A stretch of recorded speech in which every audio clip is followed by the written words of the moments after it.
एक बिजली का काम करने वाला आदमी गलती से बिजली की चपेट में आ गया और बुरी तरह जल गया। लेकिन जब भी उसे लगता कि अब वह और सहन नहीं कर सकता, उसकी पत्नी अस्पताल में उसे हिम्मत देती रहती थी। वह उससे कहती कि अपने उस बच्चे के बारे में सोचो जो अभी पैदा भी नहीं हुआ है, और वह आदमी से यह वादा भी करती कि अगले महीने वे दोनों साथ में उसका जन्मदिन मनाएंगे। इस तरह पत्नी और बच्चे के लिए आदमी ने किसी चमत्कार की तरह पूरे 1 महीने तक अपनी जान बचाए रखी। लेकिन जैसे ही 1 महीना पूरा हुआ, पत्नी का व्यवहार तुरंत बदल गया। पत्नी बोली, उफ, बहुत थक गई हूँ, आखिरकार 1 महीना पूरा हो ही गया। तुम सच में सोचते हो कि मैं तुम्हारे जैसे बेकार आदमी के लिए रहूंगी? पत्नी ने साफ साफ कहा कि पिछले 1 महीने से वह सिर्फ नाटक कर रही थी। असल में उसने पहले ही फैक्ट्री के एक बड़े अधिकारी से पैसे ले लिए थे। शर्त यह थी कि अगर आदमी 1 महीने बाद मरेगा तो यह काम की दुर्घटना नहीं मानी जाएगी और उस अधिकारी को ऊपर से सजा भी नहीं मिलेगी। उस समय वह अधिकारी पत्नी को मुआवजे की रकम बढ़ाकर 50 लाख दे देगा। लेकिन जब आदमी को पता चला कि पत्नी ने यह सब किसी मकसद से किया है, तब भी उसने कोई शिकायत नहीं की। उसने सोचा कि अगर उसकी मेहनत और सहन करने से पत्नी और बच्चे को अच्छा जीवन मिल सकता है तो उसे कोई पछतावा नहीं होगा। लेकिन यह सुनकर पत्नी ने ठंडे दिल से कहा कि वह बच्चा उसका है ही नहीं। पत्नी बोली, चलो, जब तुम मरने वाले हो तो सच बता देती हूँ, ये बच्चा मेरा और मेरे प्रेमी का है। हर बार जब मैं रात को पानी के पंप वाले कमरे में ड्यूटी करती थी, तब मेरा प्रेमी वहाँ आता था और हम दोनों पति पत्नी की तरह रहते थे। सच जानकर आदमी बहुत गुस्से में भर गया। उसने मन ही मन कसम खाई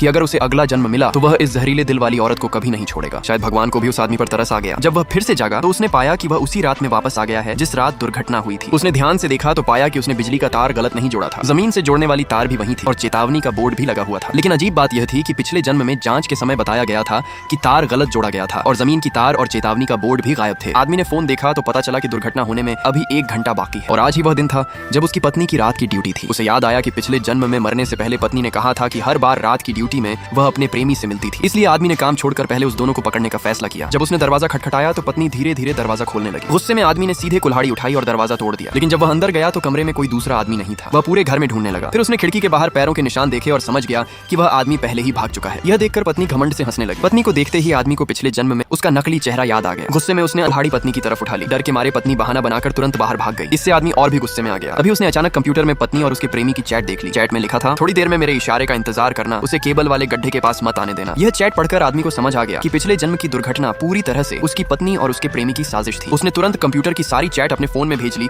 ताकि आगे वे कैसे उसे मारने की योजना बनाते हैं वह देख सके। फिर वह ऐसे ही सामान्य बनकर वापस केबल वाले गड्ढे के पास चला गया। तभी निगरानी करने वाले आदमी को अचानक एक फोन आया। फोन काटने के बाद उसने कहा कि उसे कोई जरूरी काम है और वह जल्दी में वहाँ से चला गया। चैट में आगे लिखा था, निगरानी करने वाला आदमी मैंने हटा दिया है, अब तुम फोन करके चैन जैंग को वहाँ से बुला लो, मैं जाकर केबल को आपस में जोड़ दूंगा। आदमी को याद आया कि पिछले जन्म में उसे सच में पत्नी का फोन आया था। उस समय उसने सोचा था कि शायद पत्नी किसी बड़ी परेशानी में है, लेकिन पत्नी ने कहा था कि उसे बस एक बुरा सपना आया है और वह बहुत डर गई है। उसे 5 मिनट रुककर उसके साथ रहने को कहा। तब आदमी को पत्नी पर शक नहीं हुआ था। लेकिन जब वह वापस काम पर गया और फिर से काम शुरू किया तभी दुर्घटना हो गई थी। इस बार आदमी को एक उपाय सूझा। उसने तुरंत कंट्रोल रूम में फोन करके कहा कि बिजली 5 मिनट पहले ही चालू कर दी जाए। इस तरह ठीक उसी समय बिजली आएगी जब पत्नी का प्रेमी केबल से छेड़छाड़ कर रहा होगा और जब दुर्घटना होगी तो बिजली का झटका उसी प्रेमी को लगेगा। सब कुछ तय करने के बाद आदमी को फिर से पत्नी का फोन आया और उसने आदमी को अपने पास बुलाया। दोस्तों, क्या इस बार आदमी अपनी पत्नी को सबक सिखा पाएगा? कमेंट करके बताइए।